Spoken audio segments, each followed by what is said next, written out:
I consider myself a pretty dedicated video game enthusiast, and have made an effort to experience as many of the heralded classics as I can.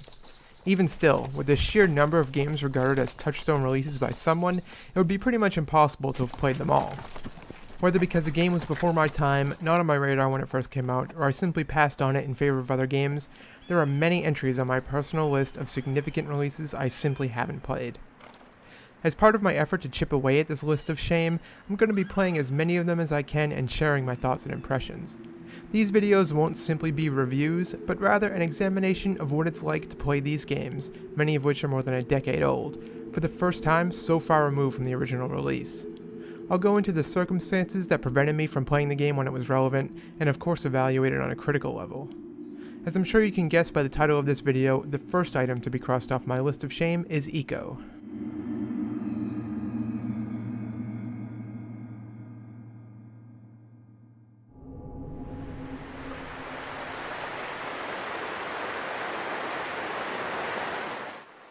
The PlayStation 2 has one of the largest exclusive libraries of all time, consisting of some of the greatest games ever made.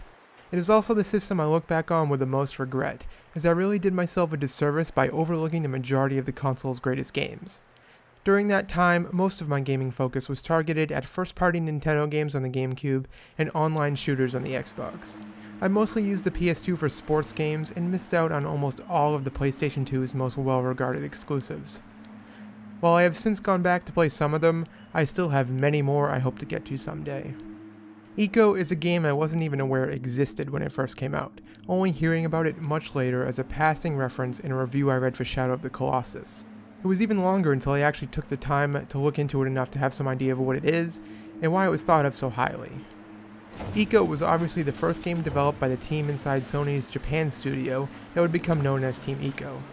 While it's generally accepted that Shadow of the Colossus is the team's best game, many still hold Ico in very high esteem. Before playing it, my understanding of Ico was basically that it was considered the exception that proves the rule about escort missions always being terrible, and now that I've played it I can certainly understand that sentiment. Ico is a game most often praised for its innovation in terms of pushing video games forward as an artistic medium, aided largely by its subtly told story, fantastic visual direction, and atmospheric setting. Even playing it over a dozen years after the fact, I was still able to appreciate a lot of what Ico does, though it didn't have anywhere near the impact it would have back in 2001. The unfortunate truth is that there have been many games released since Ico that do the same types of things it does with greater success, though obviously they owe a lot to this game. My biggest complaint with the game is with the execution of the escort mechanics and character interactions, which were certainly better than pretty much any other game of the time, but have since been outclassed.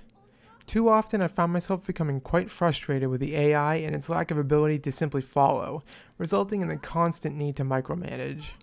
While I was able to look some of the technical idiosyncrasies of the escort mechanics in a game this old, I was especially disappointed with the way the game handled the characters.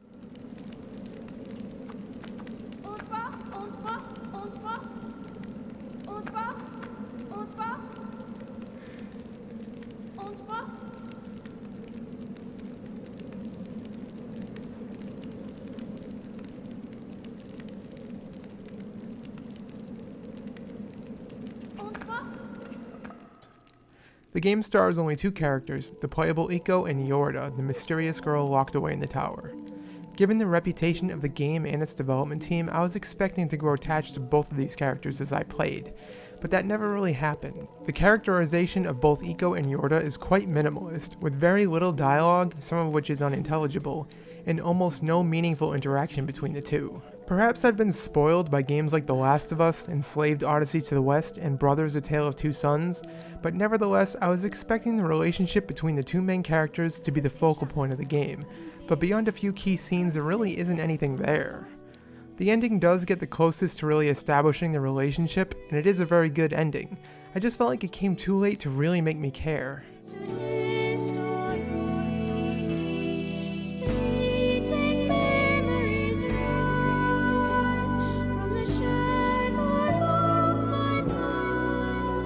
Now, perhaps my expectations are to blame for my disappointment in the handling of the characters, and I fully acknowledge that, but those expectations were born of the game's reputation as an art house title.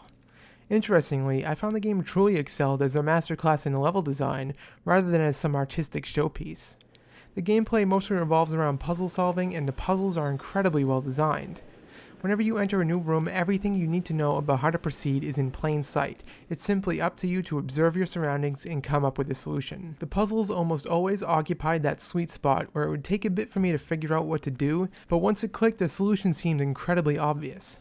Never once did it feel like the game was withholding vital information or demanding something of me beyond the scope of what is reasonable.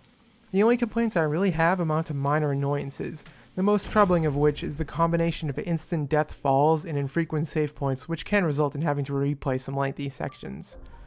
Of course, there's also Yorda's AI eccentricities, but I felt like that undermined the narrative and character development more so than it disrupted the gameplay. There's also the combat, which isn't particularly deep or engaging, but it never really overstayed its welcome, feeling like a rather inconsequential aspect of the gameplay.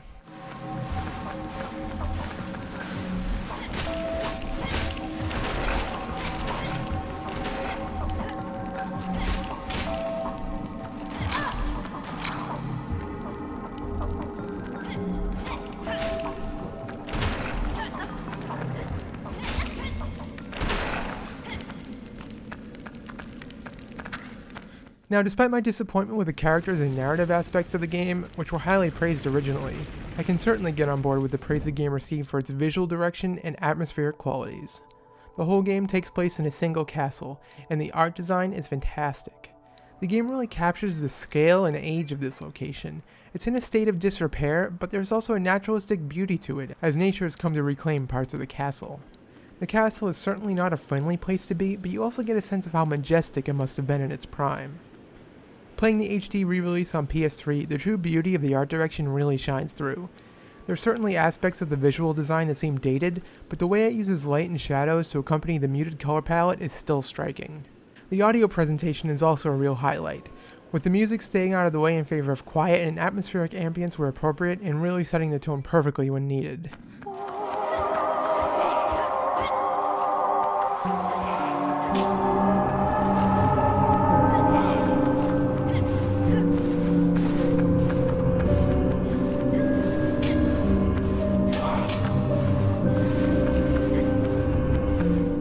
I'm really glad I finally played Ico, even if I wasn't able to appreciate it to the extent I likely would have a dozen years ago.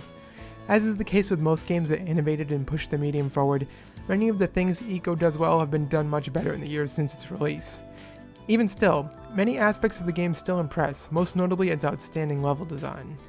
While it's not a game I'll ever count among my personal favorites, I did enjoy my time with Ico and can at least acknowledge its importance even if it didn't have the same effect on me as it did for others. Ico is a game certainly deserving of its reputation, but also a reminder that video games are an ever-evolving medium.